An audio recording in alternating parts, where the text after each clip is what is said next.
Hey everybody, this is mainly for the Soundchecks of North Langley Community Church. If anyone else is watching this, that's great, but some of this stuff is going to be particular to our church. And I wanted to talk about how we're using DANTE, because we were about to expand on what we have been doing. So DANTE is a digital audio network that can carry, in our case, 64 channels out and 64 channels back, transmitting and receiving, 64 by 64 on one Cat5 cable. So we have two network switches right next to the soundboard. One is for regular network things, anything with a network jack that you want to communicate with in the building, including internet access. And then we have a dedicated network and a dedicated network switch that is just for DANTE. And we've been running that for a long time. You can see now things that we've already been running on our DANTE network include our wireless handhelds. They don't have mic cables coming out of them, out of their receivers, and the labs. So we have two channels. They are all coming through this patch bay in the DANTE controller. We have also had this iMac, this worship iMac, on the DANTE network as well. And that's how we can multi-track record up to 48 channels right now out of our board. And the board itself, the DLive Surface, has been on this network as well. So those things have already been going on. You've never needed to open this app, and hopefully you still won't need to. This is usually used to set and manage the network, and then even if this computer were off, the network would just stay running how it's been running, and that would be fine. So there are two different programs on the iMac. There's the DANTE Virtual Sound Card, which is down here, and that is what makes a network jack into this computer treat it as a DANTE sound card. So it's like it's a whole separate sound card that is virtual. It's just in the computer, running as software. So this computer has a 48 by 48 network attached to it, and its own IP address. This is a 169 address because there's no router that gave it an IP address, and I haven't set a fixed one for itself. So there is a network card that goes to the internet on this computer, and then I have an external one as well that's dedicated to DANTE. So this has two network cards, one for the internet and one for DANTE. So it's this sound card running. Like if I stopped this, the device would stop being recognized and running in the DANTE controller.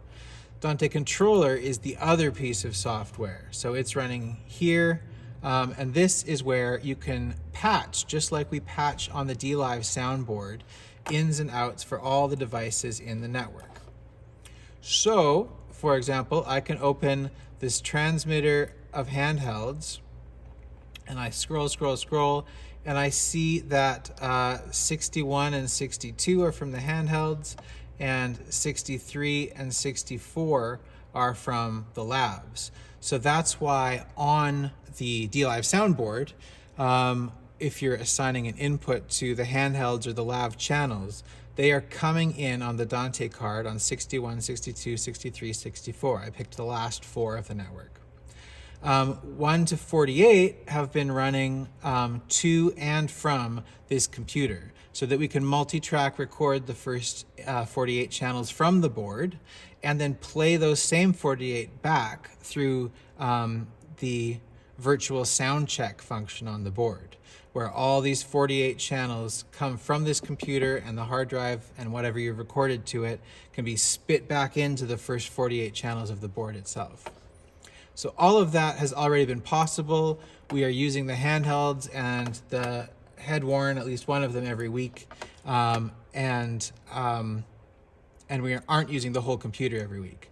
What we can do on this computer as well, because this is all 48 channels going, 1 and 2 can be the main sound outs from this computer. So lately I've been running Spotify, for example, over DANTE instead of from the headphone outs. So all you have to do is go to your audio menu in the computer and set it. I'll just show that quickly, because why not? I don't know why the icon's not up there. This is a thing I should probably know about, but I don't know how come sometimes there's an icon and sometimes there isn't. But anyway, if I go into sound, DANTE Virtual Sound Card is the audio output of this computer. So even though 48 channels come out of this sound card, in terms of a computer's thinking like this, it's just 1 and 2 that matter. That's your left and right. So as long as this is set like this, when I play on Spotify or any other program in the OS, things will come out of DANTE 1 and 2 into the soundboard. So that we've been running already. Here's the brand new thing. We ran a Cat5 cable from the network switch here all the way up to the upper booth, all the way down through the floor to the stage, to the drum booth. So now this laptop, I've renamed it the DRUMBOOTH laptop, and use this same software on that laptop. It costs like $30 or something to run a new, this software, the DANTE Virtual Sound Card. So now there's an 8x8 network running out of that laptop. So that program can kick out 8 different channels of audio from the DRUMBOOTH laptop. And I have assigned them here in the 50s, 51 through 58. So 51 is our click. 52 is going to be our cues, so that we can separate click and cues and people can have different levels between them. That's especially useful for a drummer who probably wants more click than everyone else so that they can hear click even while they're playing full kit beat with snare and hats and everything pretty big. They need pretty big click. And nearly everyone else will probably want to turn down the click a fair bit, but still have a lot of those vocal cues for when verses are starting, chorus is starting, those kind of cues about song sections. And that might affect what we want for our media tech as well, who can hear click and cues in clear comms right now. So the proportions between these can be changed now because we're sending them as separate channels into the DLive board. After that, we have 3 different pairs.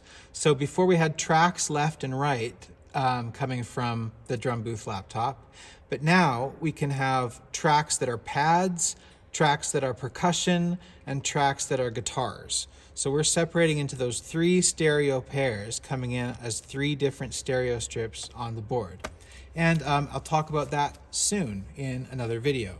But just to show you, this is the architecture, and I'm seeing all the green check boxes letting me know that the whole network is running. Hopefully there's no need to open this ever, and when the laptop in the drum booth gets opened and plugged in, it just comes to the soundboard through the same network it's already had. But this is what's going on under the hood. It's a patch bay, just like the I/O patch bay inside the DLive. But this is applying to all these virtual channels that are all coming through the same single network cable. This is really cool for the DRUMBOOTH laptop because it frees up an external device. We'd been running over USB an audio interface that had 8 XLR jacks out on it. So we had to convert to analog through that audio interface and run mic cables into one of our snake heads, and then that's converting it back to digital again. So this frees up all those mic preamps on the stage. We were plugging into 3 different channels. We had the ability to use 8, but we had 3 going, track left, right, and then click. And now those 3 channels are freed up on the drum booth snake, so we could add more channels into the drum booth if we ever wanted to, double miking the kick or top and bottom miking the snare or anything like that.